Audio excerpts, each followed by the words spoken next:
Days of Our Lives recap. A black tie betrayal and a hospital showdown shakes Salem to its core. Salem, September 22, 2025, under the glittering chandeliers of the University of Salem's annual Black and Gold Gala, where the town's elite gather to celebrate philanthropy and old money. The air was thick with more than just the scent of expensive perfume and canapés. It was heavy with the weight of secrets, the sting of betrayal, and the explosive fallout of a single, life-altering decision. Monday's episode of Days of Our Lives was a masterclass in emotional whiplash, proving that even the most picture-perfect evenings in Salem are built on a foundation of quicksand. The epicenter of the night's seismic activity was, as it so often is, young love. Specifically, the star-crossed, parent-plagued romance of Holly Jonas and Tate Black. The evening began with all the trappings of a fairy tale. Holly, radiant in a stunning black gown that whispered of a newfound maturity, and Tate, dashing in a tailored tuxedo, were the golden couple of the ball. They floated through the crowd, a united front against the disapproving glares of their respective parents, the ever-worried Nicole Walker and the perpetually tormented Brady Black. A diamond promise and a hidden agenda. The first crack in the pristine facade appeared not with a shout, but with a whisper. In a quiet corner, away from the string quartet, Tate presented Holly with a small, velvet box. Inside wasn't an engagement ring, but a delicate diamond pendant. "It's a promise," Tate murmured, his voice thick with emotion. "A promise that no matter what our parents throw at us, no matter how many times they try to pull us apart, I'm in this. We're forever, Holly."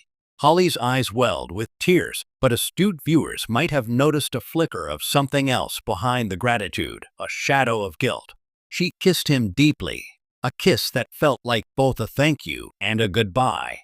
"It's perfect," she whispered, fastening the chain around her neck.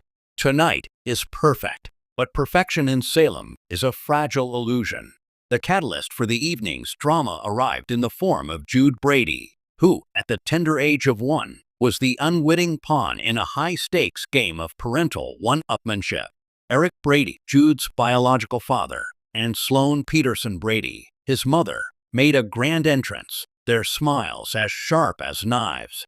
Nicole, watching from across the room, visibly paled, her grip on her champagne flute tightening until her knuckles were white. The tension between Nicole and Sloan was a palpable force, a low-frequency hum beneath the polite conversation. It was a stark reminder of the tangled web of lies that defines so many lives in Salem, a web in which Holly now found herself dangerously entangled. The deck heard round the world. The gala's keynote speech, delivered by a pompous university dean, provided the cover Holly needed. As the crowd's attention was directed toward the podium, she slipped away, motioning for Tate to follow her to a secluded balcony overlooking the Salem River. The moonlight bathed them in an ethereal glow, setting the stage for what Tate undoubtedly believed would be a romantic, intimate moment. "What's up, Hall?" he asked, a hopeful smile playing on his lips. "Can't keep your hands off me?" Holly's expression was unreadable. She took a deep breath, the diamond pendant cold against her skin. "Tate, we need to talk about us." "I know," he said, stepping closer. "Things have been crazy, but this, right here, proves we can get through anything." "That's just it," Holly said, her voice trembling slightly. "I don't think we can." The air grew cold. Tate's smile vanished.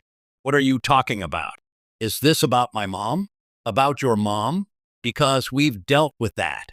It's about me." Holly's voice rose, sharp with a frustration that seemed to surprise even her. "Don't you get it? It's always about them. Our entire relationship exists in the shadow of their wars, their mistakes, their drama. I'm tired of fighting a battle I never signed up for." The argument escalated quickly, a tempest of pent-up emotion. Holly, usually so measured, unleashed a torrent of grievances, each one chipping away at Tate's composure. He pleaded, he reasoned, he promised a future away from Salem, away from their families. But Holly had made up her mind. In a moment of pure, unadulterated rage, she reached up, yanked the diamond pendant from her neck, snapping the delicate chain, and thrust it back into his hand. "I can't do this anymore, Tate. It's over." Tate, his heartbreak turning to anger, grabbed her wrist. "You're throwing us away. Just like that. After everything?" What happened next was a blur of motion. Holly, feeling trapped and desperate, wrenched her arm free. As she did, her hand connected sharply with the side of Tate's face, a loud, stinging slap that echoed in the sudden silence. It wasn't a calculated move. It was instinct, a physical manifestation of her emotional turmoil. Tate staggered back, his hand flying to his cheek, his eyes wide with a mixture of shock and betrayal. The sound of the slap seemed to hang in the air, a brutal full stop to their relationship. "Holly," he whispered, his voice broken.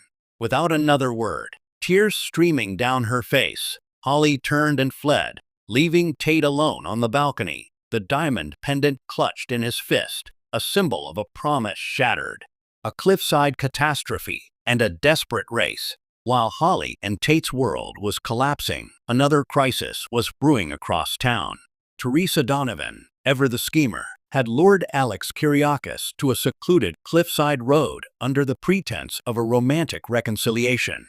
Her true motive, however, was far more sinister: to obtain a signed confession that he had manipulated her, and to gain the upper hand in their bitter feud over Titan. The confrontation was tense, filled with the venomous barbs these two excel at throwing. But as Teresa pressed her advantage, a car suddenly swerved onto the road, its headlights blinding them. In the ensuing chaos, Teresa lost her footing, stumbling backward toward the cliff's edge. In a moment of shocking heroism, or perhaps ingrained instinct, Alex lunged forward, grabbing her arm as she fell. The weight of her body pulled him down, and they both disappeared over the edge in a terrifying tangle of limbs and screams. Back at the gala, the news arrived like a thunderclap. A frantic phone call to Brady sent a wave of panic through the remaining guests. "It's Alex and Teresa. There's been an accident on the Ridge Road. They've gone over the cliff." The party was instantly forgotten. The elegant ballroom emptied as the Kyriakis and Brady families descended into a fresh hell of fear and uncertainty. The scene at Salem University Hospital was a study in contrasting anguish. Victor Kyriakis, looking every one of his years, was a stone-faced monument to dread, while Maggie Kyriakis wept quietly, her prayers a soft counterpoint to the hospital's sterile sounds. The aftermath, truths and consequences. The episode's final act wove these separate threads into a tapestry of profound sorrow. In a quiet hospital chapel, Holly found Nicole. Gone was the angry, defiant young woman from the balcony. In her place was a guilt-ridden girl, sobbing in her mother's arms. "I ended it, Mom," Holly cried. "I hurt him so badly." Nicole, her own heart breaking for her daughter, could only hold her tighter. "Oh, baby. Why?" "Because I had to," Holly whispered, a cryptic answer that suggests her motives run deeper than teenage rebellion. Was this truly about parental drama, or is Holly hiding a secret, one terrible enough to make her sacrifice the boy she loves to protect him? The most poignant scene, however, belonged to Tate. He didn't go home.